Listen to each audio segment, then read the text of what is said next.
Welcome, my name is Mark Copsey and I want to introduce to you the High Potential Startup Program that is run by Northeast LEP.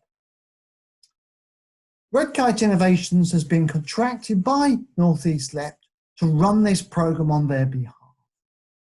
What we seek to do is to actually work with startup to get the foundations right to allow them to grow. The key to this is developing clear entrepreneurial mindset that gives a roadmap for how to build a business.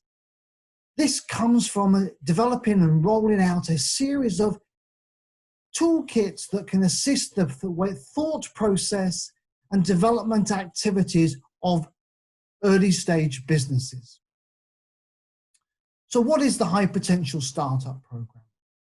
What we're looking to do is to develop an integrated program of support for those businesses that have the ambition to grow to £1 million turnover by the end of year 3. And we're looking to propel the Northeast in terms of its startup culture and to begin a movement where we can actually start to cradle and to facilitate the growth of a significant number of these businesses. So what does the program consist of?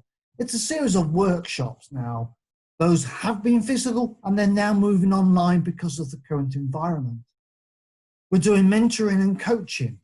We've got a small amount of match funding to assist the business, but the key thing is that the program is actively managed. So we're linking in and making introductions to you to the broader level of support that's available across the Northeast. So let's start thinking about what is an entrepreneurial mindset. We hear a lot about the need for entrepreneurship, of the aspiration to be an entrepreneur. Well, what actually is it and what does it actually mean in terms of what we do on a day-to-day basis? Now, we're in a very uncertain times. And if any of you are familiar with a New Zealand billboard advert for TUI beer. I've just tried to mock up my own here. But in times of uncertainty, stick to gold. Gold price has gone up, you'll notice, through the COVID-19 crisis. But if we look into history, what we can see is significant businesses have grown and set up in the face of that uncertainty. And they've used that to grow themselves and to develop well-established global businesses. All of the businesses I've posted around this advert, in a sense, are businesses that were launched in or conceived of and grew out of recessions at various times in the past.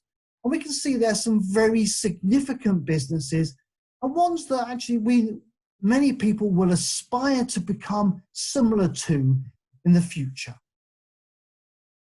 Now, what I've tried to do here is take a graphic that was produced by Rita McGarth in her book at the end of last year called Seeing Around Corners.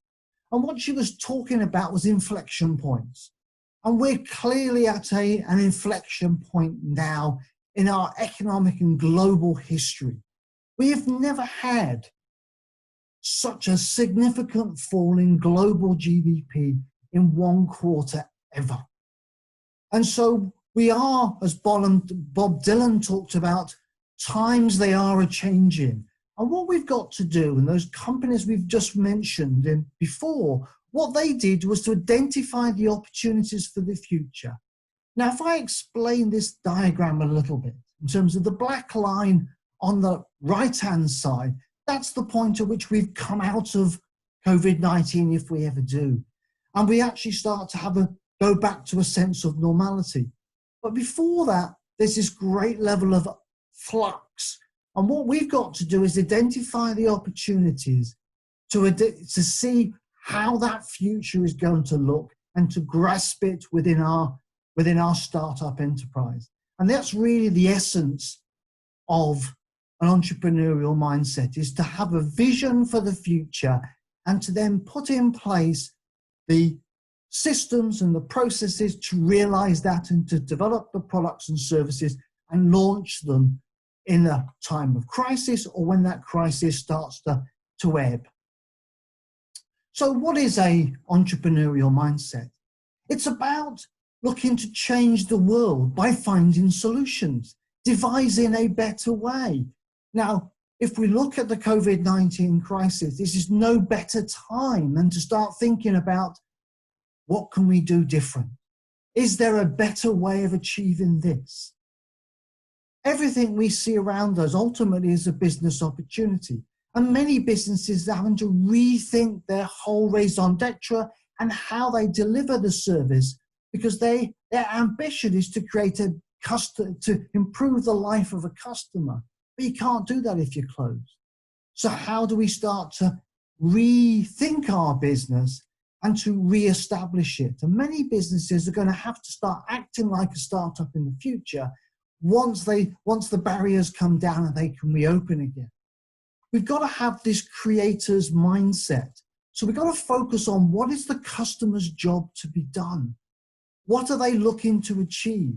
We've had 2 months of close down, but the jobs that customers have are still there. What we've got to do is to envision how can they be fulfilled in different and new ways, because when we come out of this, those jobs will still be there. Customers will still want things to be done. They will still want their childcare. They'll still want their cup of coffee. They still want to entertain and see friends. So we've got to start thinking anything is possible, because none of us envisage this sort of situation ever happening. So we've actually got to think about what is our dream. We've got to drive it by our sense of purpose, to think, yes, there is a better world that we can create. We can envisage a world where climate change isn't the next big cliff that hangs over us. And so we've got to try and think about that anything is possible, and that we've got to try and think through how can we make it real. Now, one of the biggest problems, in a sense, with business is that businesses fail. Well, we shouldn't fear failure. They're all an opportunity to understand and to learn and to develop fit. And that, again, is the essence of entrepreneurship. Some great companies didn't set out to do what they do now, but they've become that by understanding what their customers needed.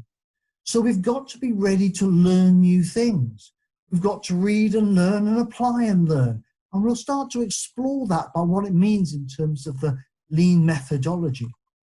Now, behind all of this is critical that you have a vision for a better world, if you like, a vision for something where you can change somebody's life for the better. And that's the essence of being an entrepreneur. So let's start to think about what are the key principles of Lean Startup, because that's how we look at the High Potential Startup Program. It's about being lean, it's about thinking about the future and putting in place the building blocks that allow you to develop and grow a successful business. So why do we need to think in a lean way? We've got to assume that the availability of capital investment is actually difficult. We're going through a very difficult time, and the FT reported today a massive drop in terms of investment activity, because in uncertainty, many people sit on their hands and wait, and they buy gold. The entrepreneurs don't buy gold. They start to think about, how do I create the future as I want it to be? So we've got to think about how we bootstrap our business. So we've got to get it going. We've got to prove ourselves before the investment comes in. So it's really important we stay lean. Very few of us are unlimited capital. And obviously, many startups do fail. So we don't want to burn capital that we have on doing things that don't work. So we've got to try and think about being very lean and learning as we go. So what is thinking lean all about? It's about validated learning. You scale once you have validated and proven your ideas by working with customers. And that's the essence. So this build, measure, and learn process is critical. So it's all about building the future. We don't necessarily want to grow massively to start with. We want to actually make sure we have product market fit. we understand the needs of the customers, and that we can then build steadily and scale that business going forward. It's not about a big burst. It's actually about making sure that we have something that works, and then we can scale it going forwards. So what are those basic principles of a lean startup? It's identifying the beliefs that must be true in order for your business idea to succeed. We all have those ideas, whether it be in the shower when we're out for a run. We think, if only I could get this, life would be better, life would be improved. So we've got to identify those things and start to believe in ourselves and start to say, okay, well, if that is going to be true, if that future is there, what has to be true to make it real? And start to put those things down, because they are our assumptions. What we've then got to do is to create experiments and tests that allow us to validate those assumptions, critical to the successful launch of a scaling business. So we've got to create the minimal viable products, test that with our target customers, see if it meets their needs. And if it does, we build it again and we build it again. And we keep learning as we go based upon our experiments. So we've got to think like a scientist. And there's lots of talk about the scientific process as people seek to find an antibody test or a vaccine for COVID-19. We have to think like a scientist. They have to do a series of experiments. And once they do the experiment, they learn. And then they develop the next experiment to learn further. And so we actually keep going through this cycle of build, measure, learn, and getting feedback. And we're getting not from the science, but we're getting feedback from our target customers. Does our product meet their needs? And then at the end of that, we can start to think about, does our assumptions, are they correct? Or do we need to change our strategy and pivot? And that's what many successful businesses have done, is they came out with one idea, then transformed it into something else. And then they've succeeded on the back of that. And we looked at earlier about WhatsApp. WhatsApp was one of those. It started out with a different goal. It then morphed into the one that it now is, and then became very successful before it got bought, in a sense, by Facebook for 18 billion.